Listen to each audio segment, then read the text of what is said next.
Assalamualaikum warahmatullahi wabarakatuh. Perkenalkan, kami dari grup D kelas C. Kami beranggotakan 5 orang. Yang pertama saya sendiri, Ayu Aprilia dengan NIM 062.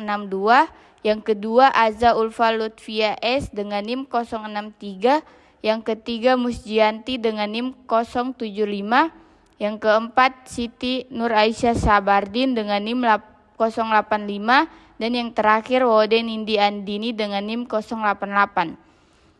Grup kami mengambil tema efektivitas podcast dan multimedia interaktif dalam meningkatkan pemahaman konsep jaringan dan sel. Latar belakang dari proyek kami yaitu perkembangan teknologi informasi dan komunikasi atau TIK yang signifikan telah membawa perubahan besar dalam dunia pendidikan. Namun, dalam pembelajaran biologi, konsep-konsep seperti jaringan dan sel seringkali sulit dipahami karena sifatnya yang abstrak.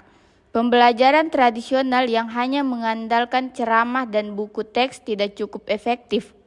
Oleh karena itu, podcast dan multimedia interaktif dipandang sebagai solusi inovatif untuk membantu siswa memahami konsep-konsep tersebut dengan lebih baik.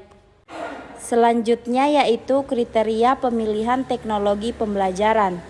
Dalam memilih teknologi untuk pembelajaran biologi terdapat beberapa kriteria utama yang harus diperhatikan, yaitu yang pertama interaktivitas. Teknologi harus memungkinkan siswa berpartisipasi aktif. Yang kedua keterjangkauan. Teknologi harus dapat diakses oleh semua siswa.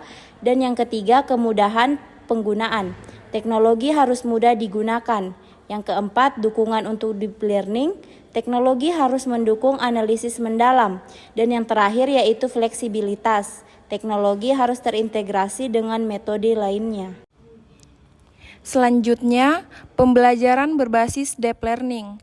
Deep learning memberikan kontribusi signifikan dalam pembelajaran biologi dengan memungkinkan analisis gambar, jaringan sel, dan klasifikasi pola biologis.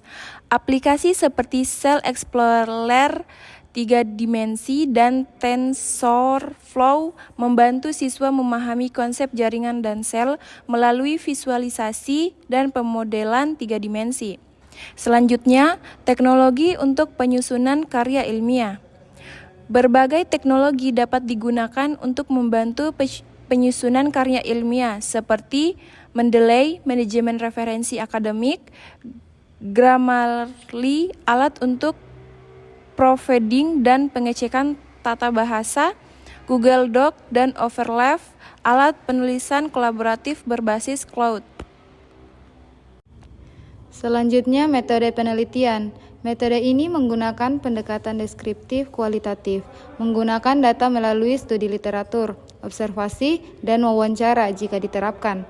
Data dianalisis dengan metode deskriptif untuk menyimpulkan efektivitas teknologi dalam pembelajaran biologi. Kemudian, podcast dalam pembelajaran biologi. Podcast menawarkan fleksibilitas dalam pembelajaran dengan menggunakan siswa belajar kapan saja. Podcast seperti The Naked Scientist menyediakan diskusi ilmiah yang mendalam untuk meningkatkan pemahaman siswa terhadap konsep biologi. Selanjutnya, perbandingan podcast dan multimedia interaktif. Terdapat 4 perbandingan antara podcast dan multimedia interaktif. Yang pertama yaitu aksesibilitas, yaitu podcast lebih mudah diakses. Yang kedua, interaktivitas, artinya multimedia interaktif lebih tinggi. Yang ketiga, kemampuan visual, artinya multimedia lebih unggul dan visualisasi. Dan yang keempat yaitu fleksibilitas, artinya podcast lebih fleksibel. Berdasarkan hasil presentasi kami, maka dapat kami simpulkan yaitu podcast efektif dalam membantu pemahaman teoritas, sementara multimedia interaktif unggul dalam visualisasi konsep jaringan dan sel. Kombinasi keduanya memberikan hasil pembelajaran yang optimal.